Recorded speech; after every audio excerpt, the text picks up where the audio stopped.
দুঃখের পাড়াগাঁয়ে রাতবিরেতে অন্ধকারে নিরিবিলি জায়গায় আলো জ্বেলে কিসব খুঁজে বেড়াই। এই মার্কিন মুলুকে এসেও তাদের দেখা পেয়ে যাবো ভাবতে পারিনি। তফাৎটা শুধু দেখলাম ভাষার। সে একই রকম তিনটি আলো নিয়ে তিনটি ছায়ামূর্তি জলার ধারে ঘুরে বেড়াচ্ছে। নাকি স্বরে একজন বলল, এখানেই তো থাকার কথা, গেল কোথায়? অন্যজন বলল, ভালো করে খুঁজে দেখ না। তৃতীয়জন বলল, কেউ মেরে দেয়নি তো? ভাষাটা ইংরেজি। এমনিতে বেশিরভাগ মার্কিন একটু নাকি স্বরে কথা বলে। এরা তো ভূত। গলার স্বর বেজায় রকমের খনা। আমার সঙ্গী বব তেজি ছোকরা, ভূত বিশ্বাস করে না। সে বলল, একটু অপেক্ষা করো, ওদের ডেকে আনি। মনে হচ্ছে গাড়িটা ঠেলতে হবে। 59 বছর বয়সের এই বুড়ো গাড়ির পক্ষে এমনটাই হবে। উঁচু হাইওয়ে ডান ঘেঁষে আমাদের গাড়িটা দাঁড় করানো। ঘুটঘুটে অন্ধকার রাত, কনকনে হাওয়া বইছে। ঠান্ডায় হিম হয়ে গেছি। গাড়ি থেকে নেমে দূরে, বহু দূরে আলোর ফুটকি দেখা যাচ্ছে। হাইওয়েতে কয়েক ফার্লং অন্তর ল্যাম্পপোস্টেও যদি রয়েছে, আমরা থেমেছি 2 ল্যাম্পপোস্টের মাঝামাঝি জায়গায়। ইচ্ছে করে কি কেউ থামে? একেই বলে, যেখানে ভূতের ভয় সেখানেই সন্ধে হয়। বব হাইওয়ের পরে ঢালু জমির দিকে পা বাড়াচ্ছে দেখে পিছু ডেকে বললুম, বব, বব, কথা শোনো। বব থেমে বলল, কি হলো? যাচ্ছ কোথায় তুমি? একটা কথা বলছি, শোনো। নিচের দিকে আবহাওয়া ভাবে ও কিছুই বোধহয় শুনতে পেল না। তখন আবছা একটা জলা দেখা যাচ্ছে। নক্ষত্রের প্রতিবিম্ব পড়েছে, ঝিকমিক করে কাঁপছে। সেখানে 3টে আলো ঘুরঘুর করে বেড়াচ্ছে। সেদিকে দেখিয়ে বব বলল, ওদের ডেকে আনি। তুমি কি একা ঠেলতে পারবে ভাবছো? তুমি তো বাতাসেই উড়ে যাচ্ছ দেখছি। বব হাসছিল। বললুম, বব, ওরা কারা? কি ভাবছো তুমি?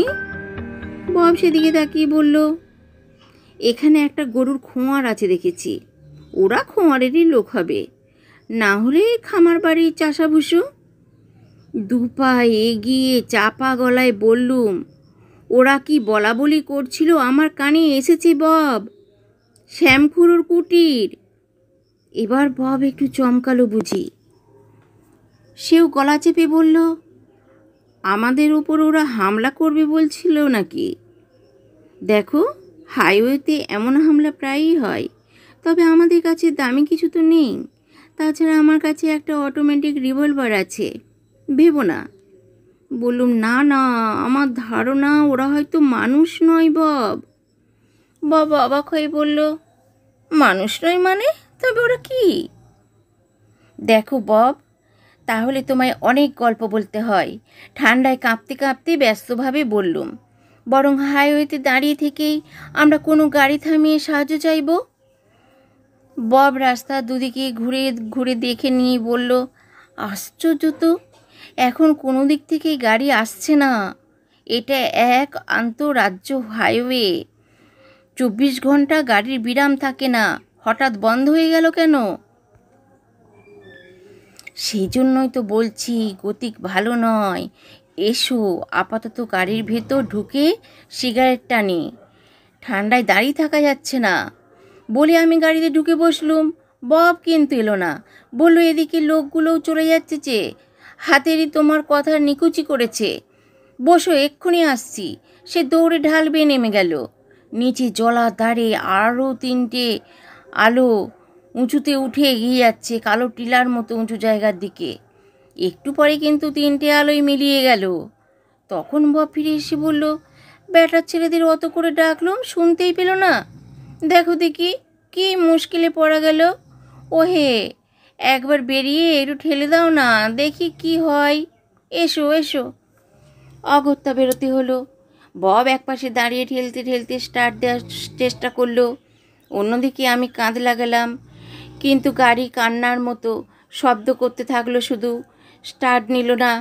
এই সেকেলে 1921 সালের মডেল ভিনটেজ গাড়িটা, তবু মায়াবশী বব ছাড়তে নারাজ। হতাশ হয়ে বব অন্ধকারে সেই কালো টিলাটার দিকে তাকিয়ে রইল। সেই সময় দেখলুম এবার 3টে নয়, মোটে একটা আলো নেমে আসছে জলার দিকে। আলোটা জলা অবধি এসে একবার থামলো, তারপর আমার দিকে উঠতে থাকলো। অস্বস্তি হচ্ছিল আমার, কিন্তু বব নেচে উঠল প্রায়। সে জোর গলায় ডেকে বলল, ওহে ও লোকটা, আরও একটু পথ চলে এসো দেখি, বড় বিপদে পড়েছি আমরা। আলোটা ঢালু জায়গায় থেমে গেল। তারপর ক্ষণক্ষণে গলায় জিজ্ঞেস করলো, কে তোমরা, হয়েছেটা কি? বব বলল, গাড়িটা স্টার্ট নিচ্ছে না, ঠেলে দিলে বোধহয় নেবে। আমার সময় নেই, কর্তার কুকুরের লেজ হারিয়ে গেছে, খুঁজে বেড়াচ্ছি। কি হারিয়েছে বললে? লেজ। বলে আলোওয়ালা ছায়ামূর্তিটা গাড়ির সামনে দিয়ে রাস্তা পেরোতে থাকলো। বব হাসতে হাসতে বলল, তুমি তো ভারী রসিক লোক দেখছি। আলোওয়ালা বলল, রসিকতা কি বলছো? প্রাণ নিয়ে টানাটানি, কর্তার যা মেজাজ, জিমের লেজ খুঁজে না আনলে চাকরি চলে যাবে। আলোওয়ালা রাস্তার ওধারে গিয়ে মাঠে নামলো। বব বলল, উহু, এভাবে রাত কাটানোর মানে হয় না, তুমি অপেক্ষা করো, আমি ওর কর্তার কাছে গিয়ে সাহায্য চাই। আমি তো ভুক্তভোগী যাকে বলে। বাংলা পাড়া গাঁয়ে একবার ঠিক এমন আলোওয়ালাদের পাল্লায় পড়ে যা ভুগেছিলাম, কহতব্য নয়। এটা তো বিদেশি ভূমি, একা এখানে থাকি, আর যে আলোওয়ালাটা সদ্য ওপরে ঘুরে বেড়াচ্ছে আমাকে বাগে পেয়ে ঘাড় মোটকায় আর কি। তাই বললুম, চলো বব, তোমার সঙ্গে আমিও যাই। বব খুশি হয়ে বলল, এসো।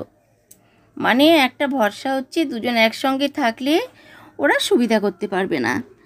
তাছাড়া ববের গায়ে অসুরের জোর আছে, পকেটে রিভলভারও আছে। রিভলভারের গুলিতে ওদের ক্ষতি কিছু না হোক, আমার অন্তত মনে সাহস পাব। রাত বিরেতে ভয় পেলে আওয়াজ একটা মোক্ষম দেওয়ায় কি না, সেজন্যই নিয়ম আছে। জলার ধার দিয়ে নরম ঘাসে ঢাকা টিলায় উঠতে উঠতে বললুম, রিভলভারটা তৈরি করে রেখো, কিন্তু কিছু বলা যায় না। বব বলল, না না, এরা চাষাভুষো লোক, বড্ড গো বেচারা। বব, কুকুরের লেজ খোঁজাখুঁজির ব্যাপারটা নিয়ে তোমার মনে সন্দেহ জাগছে? ওটা তো রসিকতা।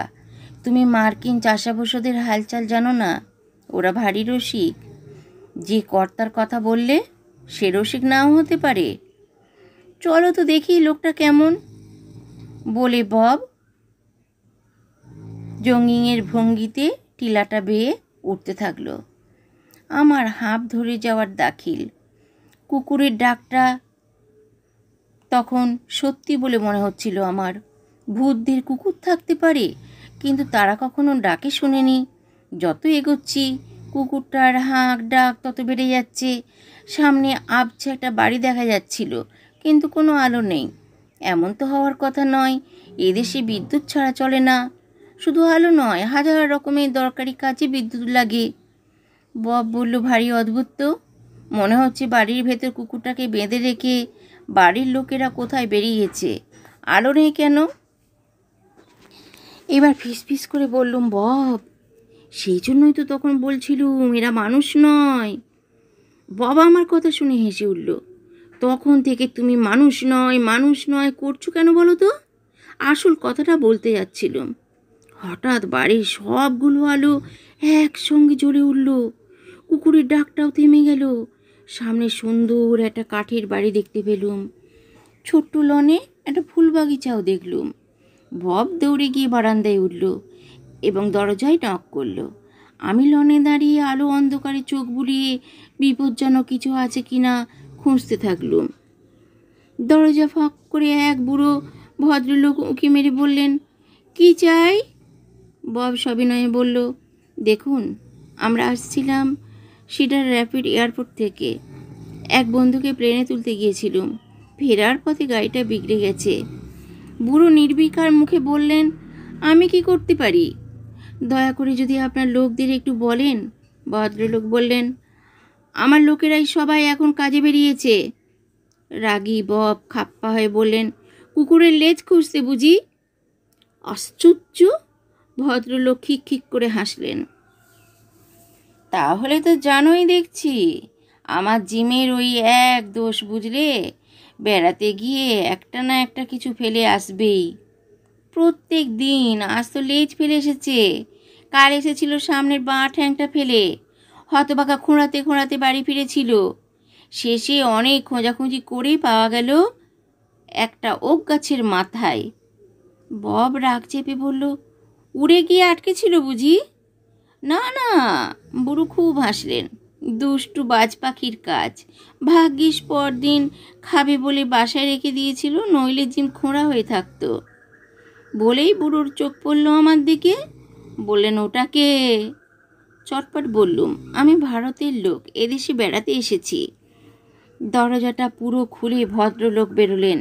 মস্ত আলখাল্লার মতো কালো ওভারকোট গায়ে চাপানো, লম্বাটে চেহারা, নাকটা অসম্ভব খাড়া আর লম্বা, কোটরাগত ছোট্ট দুটো চোখ, ভুরু, চুল, দাড়ি সব সাদা। হাত বাড়িয়ে বললেন, স্বাগত, সুস্বাগত। তুমি ভারতের লোক? এসো এসো, ভিতরে এসো। কি সৌভাগ্য আমার, এতকাল পরে একজন ভারতের লোক পাওয়া গেল। তোমায় আমার বড় দরকার। বব তো হতভম্ব, কিন্তু বাইরের কনকনে ঠান্ডায় ততক্ষণে রক্ত যেন জমে গেছে। ভূত হোক বা প্রেতই হোক, ঘরের ভেতর ঢোকাটাই এখন জরুরি। ভেতরটা সেকেলে আসবাবে ঠাসা, একপাশে ফায়ার প্লেসও রয়েছে সাবেকি রীতিতে।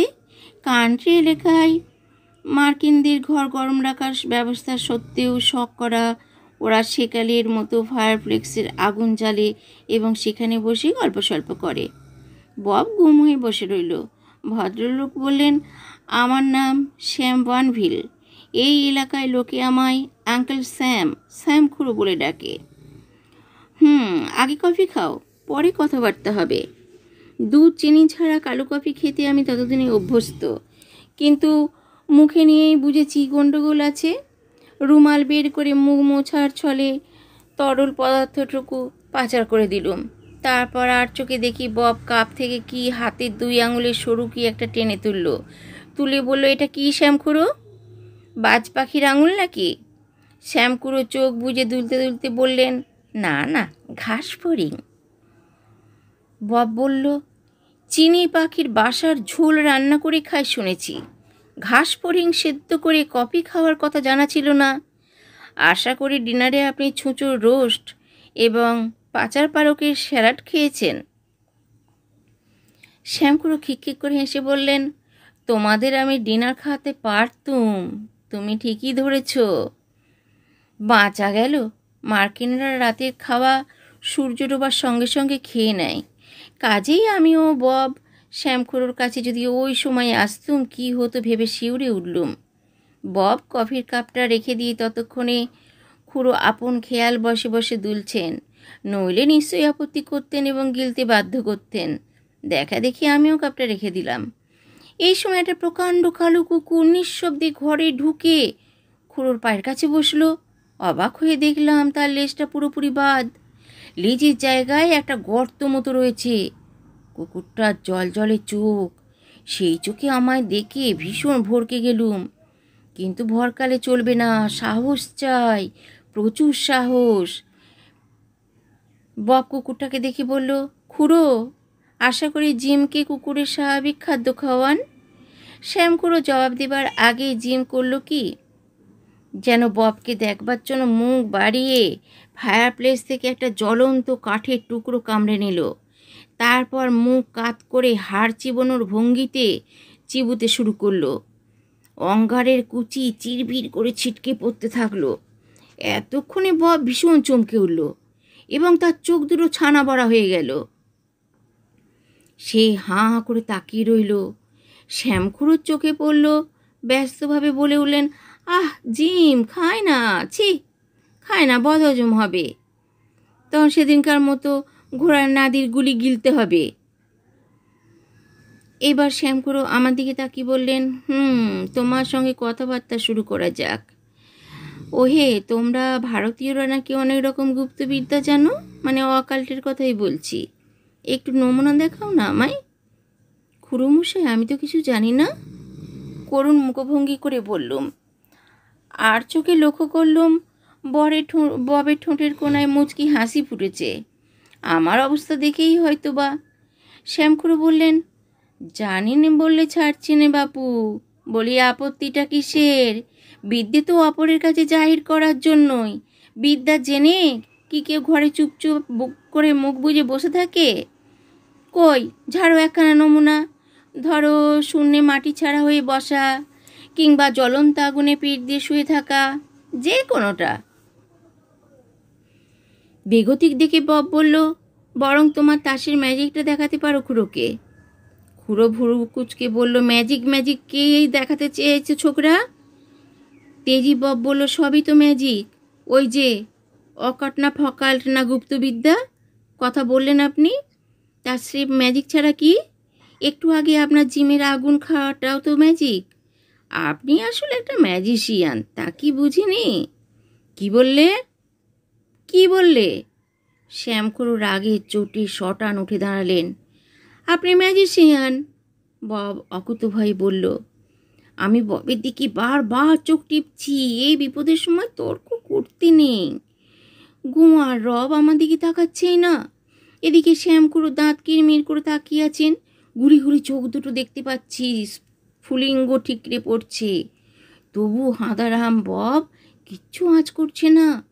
হঠাৎ লিকলিকে আঙুল তুলে খুড়ো চেরা গলায় চেঁচিয়ে উঠলেন, বেরিয়ে যাও। যাচ্ছি বলে বব উঠে গটগট করে বেরিয়ে গেল। আমি উঠতে যাচ্ছি, বুড়ো আমার কান চেপে বসিয়ে দিলেন। সারা গা হিম হয়ে গেল, কিন্তু খুড়োর মুখে মিঠে হাসি ফুটেছে তক্ষুনি। বুড়ো আঙুল তুলে ববের উদ্দেশ্যে বললেন, ও জানে না, ও ছোকরা কিচ্ছু জানে না। কখনো ওর সঙ্গে আর মিশো না তুমি আমার কাছে থেকে যাও। মৃদু আপত্তি করে বললুম, পরের সময় করে আসবো খুড়ো, এখন বরং যেতে দিন। এই ঠান্ডায় কোথায় যাবে বাপু? শ্যামখুড়ো সস্নেহে বললেন, পাশের ঘরে আরামে ঘুমোতে পারবে। যাগ্গে জানে কথা হচ্ছিল, কই শুনে বসে থাকাটা একটু দেখাও। অগত্যা বললুম, যখন তখন এই বিদ্যে প্রকাশ করতে নেই খুড়ো, শাস্ত্রে নিষেধ আছে। তিথি নক্ষত্র এসব দেখিয়ে তো হবে না, পাঁচি দেখিয়ে দিনক্ষণ ঠিক করতে হবে তো। খুড়ো বললেন, তাই বুঝি? ঠিক আছে, তাহলে ওই তো আগুন রয়েছে, অন্তত আগুনে পিঠ রেখে শোয়াটা একবার দেখাও। ওঠো, দেরি করো না। টম, ডিক, হ্যারি এক্ষুনি এসে পড়বে। ওরা এলে আমার অন্য সব কাজকর্ম আছে, ফুরসত পাবো না। ওঠো।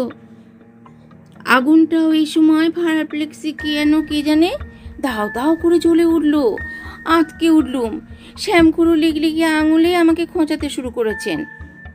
পাজি তিথি নক্ষত্রের কথা তুলব কি? ক্রমাগত পাঁজরে ও পেটে খোঁচা খেয়ে কাতুকুতু লাগছে। হি হি করে হাসি পেয়ে গেল শেষ অবধি। তখন শ্যামখুড়ো হি হি করে হাসতে হাসতে কাতুকুতু বাড়িয়ে দিলেন। কাতুকুতু চোটে ফায়ারপ্লেক্সে গিয়ে ছিটকে পড়ি আর কি। হঠাৎই হই হই করে দরজা দিয়ে 3টে লোক ঢুকলো। 3জনের মধ্যেই 3টে অদ্ভুত লণ্ঠন। হ্যাঁ, এরাই জলার ধারের সেই তারা। শ্যামখুড়ো আমায় ছেড়ে উঠে দাঁড়ালেন, বললেন, পাওয়া গেল? টম, হ্যারি, ডিক তুমুল কোলাহল করে জবাব দিল, পাওয়া গেছে। শ্যামখুড়ো বেজায় খুশিতে নাচতে নাচতে বললেন, কোথায় পেলি? ওরা কোরাস গাওয়ার ভঙ্গিতে বলল, ভোঁদরের গর্তে। কাল বেটাকে দেখব। এখন আর তোরা জিমকে ধর, লেজটা পরিয়ে দিই। 4জনে জিমকে নিয়ে ব্যস্ত হলো, আর সেই সুযোগে আমি ফুরুত করে কেটে পড়লুম দরজা গলিয়ে। তারপর দৌড়। অন্ধকারে কতবার ঠক্কর খেলুম, রাস্তায় গড়িয়ে পড়লুম। শিশিরে কাদায় পোশাকের অবস্থা যা হলো বলার নয়। হাইওয়েতে পৌঁছে ভাগ্যিস গাড়িটা পাওয়া গেল। ভেতরে বব নির্বিকার ঘুমোচ্ছিল। ঘুম জড়ানো গলায় বলল, শুয়ে পড়ো, সকাল অবধি উপায় নেই। হাইওয়েতে পুলিশের টহল দাঁড়িয়ে আছে। শেষ রাতে তাদের ডাকে ঘুম ভেঙেছিল। গাড়ির অবস্থা দেখে তাদের অফিসার ববকে বলেছিল, এই ভিনটেজ মালটা ভাগাড়ে ফেলে দিয়ে নতুন একটা কেনো। বব তাতে রাজি। তাদের গাড়িতেই আমাদের লিফট দিয়েছিল। পথে বব হঠাৎ জিজ্ঞেস করেছিল, গাড়ি খারাপ হওয়া জায়গাটার ওখানে টিলার ওপর কে থাকে বলুন তো? ভারী অদ্ভুত লোক। অফিসার চোখ পাকিয়ে বলেছিলেন, গাঁজা খাও নাকি? বব খাপ্পা, সিগারেট খাওয়া নিশ্চয়ই গাঁজা খাওয়া নয়। অফিসার একটু হেসে বলেছিলেন, ওই জায়গাটার নাম আঙ্কেল স্যামস কেবিন, শ্যাম খুড়োর কুটির। বিখ্যাত বই আঙ্কেল টমস কেবিনের অনুকরণ। ওখানে স্যাম নামে একটা লোক থাকতো। ভাড়া বাড়িটার সামনে তার কবর দেখেছি। ফলকে মৃত্যুসাল লেখা আছে 1875। বব আমার দিকে চোখ টিপে, কেন কে জানে শুধু মুচকি হেসেছিল। আমি হাসিনি। ফোঁস করে বড় রকমের একটা নিঃশ্বাস ফেলেছিলুম। কারণ এই নিয়ে দুবার ফাঁড়া গেছে। এবারে বাংলা মুলুকে, আর এবার মার্কিন মুলুকে। তফাৎটা শুধু ভাষার। শ্রোতা বন্ধুরা, গল্পটা এখানেই সমাপ্ত হলো। তাহলে আজ আসি। নমস্কার।